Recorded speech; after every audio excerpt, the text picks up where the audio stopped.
My marriage was about 6 months old at that time. A bolt of lightning struck my otherwise mundane life. My husband forced me to take care of my father-in-law who had become bedridden as a result of an accident. Because that was the first experience to me. I struggled with caring for my father-in-law. Then my husband said to me, "We're going to relax in Hawaii and you'll look after my father."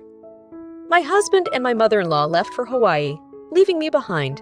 They still didn't know. They had no idea what kind of tragedy their decision would cause later on. Katie is my name, and I am 30 years old. I've always enjoyed cooking. So after graduating from college, I went to work for a major restaurant chain. I am now in charge of developing new products in the planning department. 8 years after starting there, I met Jacob, who later became my husband 2 years ago. I went to my favorite Japanese pub all by myself, found for that day, sat at a counter. Jacob was sitting next to me. We found we were the same age through a conversation with the pub master.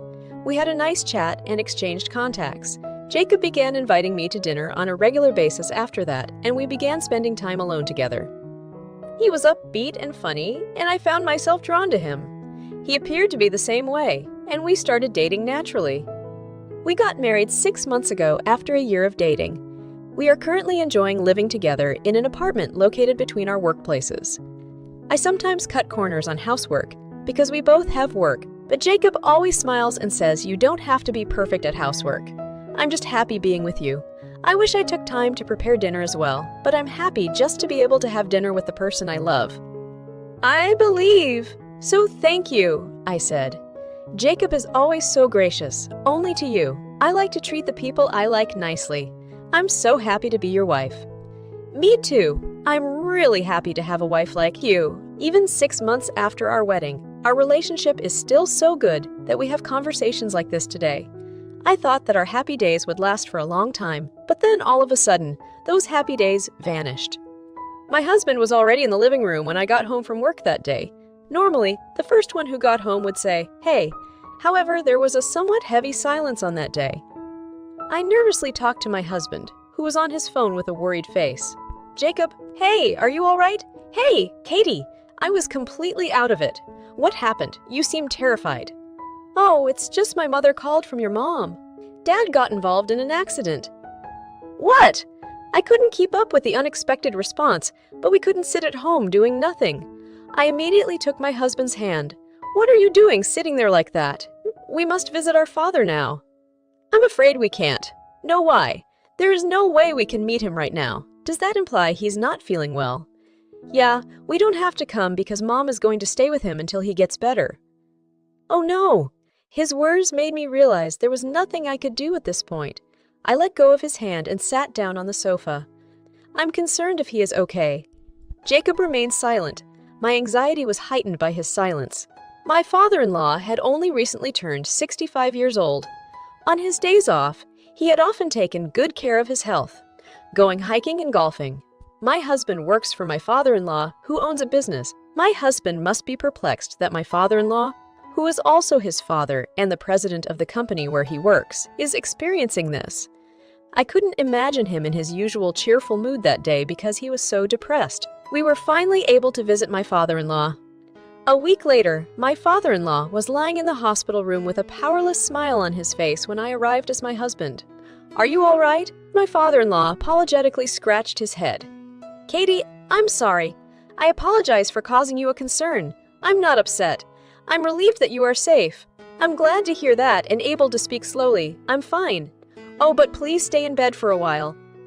My father-in-law smiled as he heard my words. I felt relieved when I saw his smile. My father-in-law suffered a spinal cord injury as a result of the accident and is still paralyzed. In terms of treatment, he would be hospitalized and undergo rehabilitation for about 2 months to assess his progress. Even after he was released from the hospital, he would require ongoing rehabilitation. Thomas decided to assume the presidency in place of his father while he is away. Although only for a short time, having my own husband as a president was unusual. My mother-in-law arrived in the hospital room while I was watching the conversation between my husband and father-in-law. She summoned me to a hospital room corner and spoke sarcastically to me. "Hey, Katie, are you sure you're not mistaken?" "I'm mistaken," I asked. "You are indeed. Just because Jacob is president doesn't mean you can't have fun, right?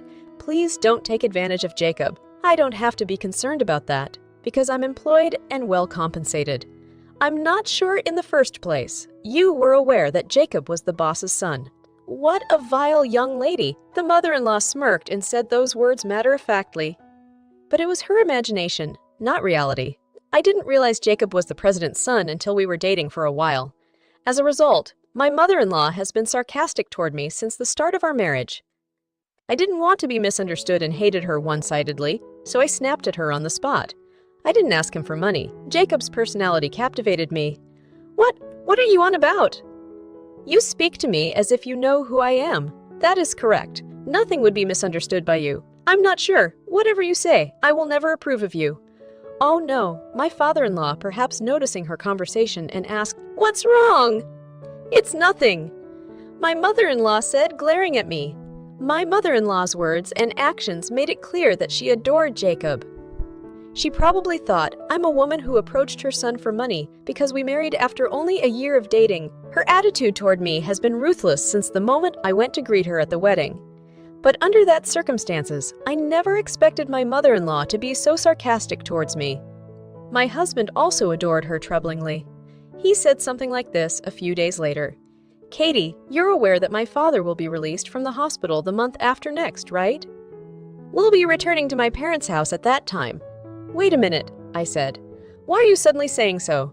"That was suggested by Mom. This is a good time for us to move in together. She said Mom can't live with my father by herself. But it's not easy to do that so quickly. What are you on about? We're all in this together." Mom says to me that is so thankful.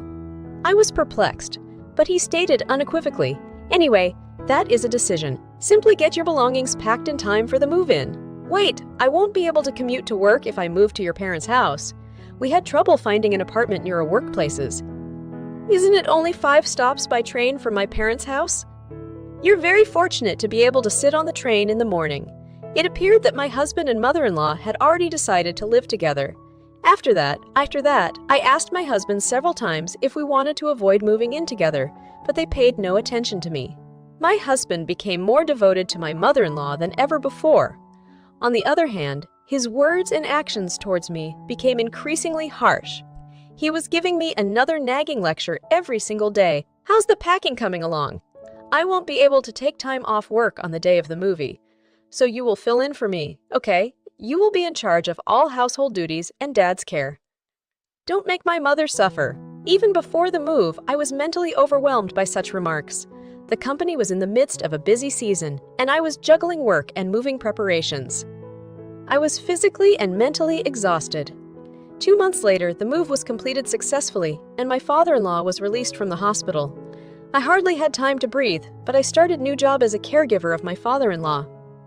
I got up at 4 a.m. to prepare breakfast and do laundry at the same time. Following that, I flew to my father-in-law to give him a morning massage and change his clothes.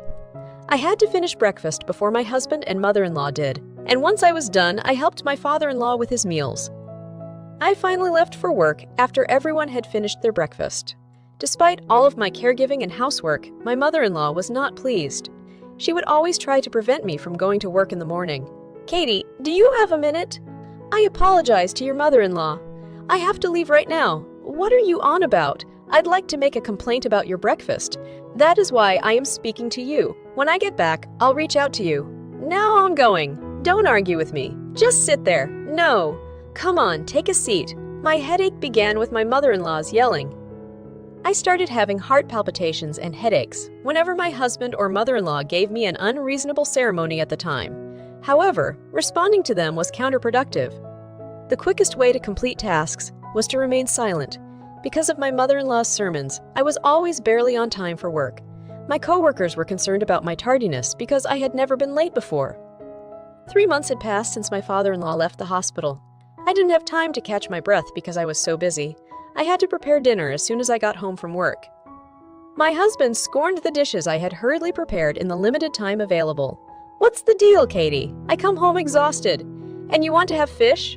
Are you sure? I apologize." I had to leave the kitchen to clean up my father-in-law, so I made boiled fish.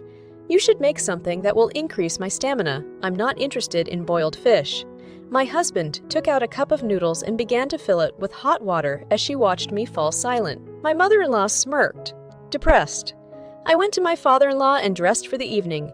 Then, perhaps noticing my predicament, he inquired worriedly, "Katie, you appear pale. Are you all right?" "I'm fine. I've been a little preoccupied with work."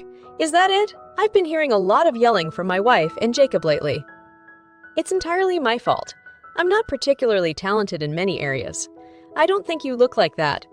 I tried my hardest not to worry my father-in-law by smiling and lying. That's what I only could do to keep my spirits up. The truth was that I'd always wanted to get out of there. But what if I left now? What would happen to my father-in-law?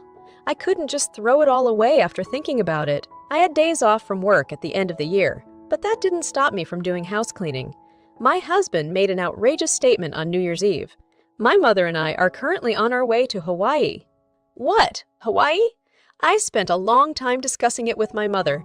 We've been discussing it for quite some time. Wait a second. Think about the situation your father is in. He is okay with you being here. You're also off work, so you should do something. Was that triumphant expression on their faces? My husband and mother-in-law showed me their large carry-on cases. They must have found my perplexity amusing because they tried hard not to laugh. The trip's first day, as they were leaving the house, my husband said simply, "Well, you're going to take care of my father. We're going to Hawaii to unwind. We'll be relaxing in Hawaii, so you'll have to do it yourself." My husband and mother-in-law both laughed as they shut the front door. Something inside of me snapped at that exact moment. Look after him. What are you on about? Why do I have to do everything by myself as a step-family member? I can't take it any longer. I'm divorcing him. When they returned, something exploded in my head, and I resolved to devote myself to caring for my father-in-law until they returned home. I was already planning to divorce, and I decided to do nothing and leave the housework. I made breakfast for my father-in-law as usual the next day and went to his room with a towel to wipe him and change of clothes. My father-in-law approached me with a smile as I did so. "Mary, best wishes for the new year." "Dad, I wish you a happy new year. What happened to Tom and my wife last night?" "They appeared to be in some sort of trouble. They went to Hawaii." "What? Hawaii?" Father-in-law sighed deeply and looked skeptical. "What? Oh, Dad, let's get this party started, shall we? I apologize for everything." "Wait a second. What are your thoughts?" "I've been able to get out of my bed on my own for a few days now. I have been waiting for the right moment, but I never imagined they'd get it just right." "What exactly do you mean?" My father-in-law then smiled and began to speak slowly. My father-in-law apparently wanted to do something about the fact that I was the only one being pushed around. I asked my mother-in-law and husband to run errands for me, but they ignored me completely. Furthermore, the company's executive director contacted him and reported that my husband, the company's acting president, was doing whatever he pleased. This trip, too, must have been paid for by the company. So my father-in-law contacted a company representative and asked him to monitor my husband's behaviors. Then his laziness at work was discovered, and everyone was furious. My father-in-law was supposed to return to the company as president after the new year.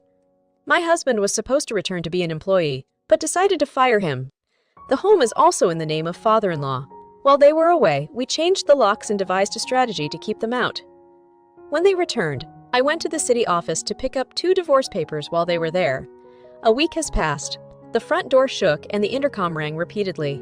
My husband and mother-in-law, who had just returned from Hawaii, were attempting to open the door. I responded to them via the monitor.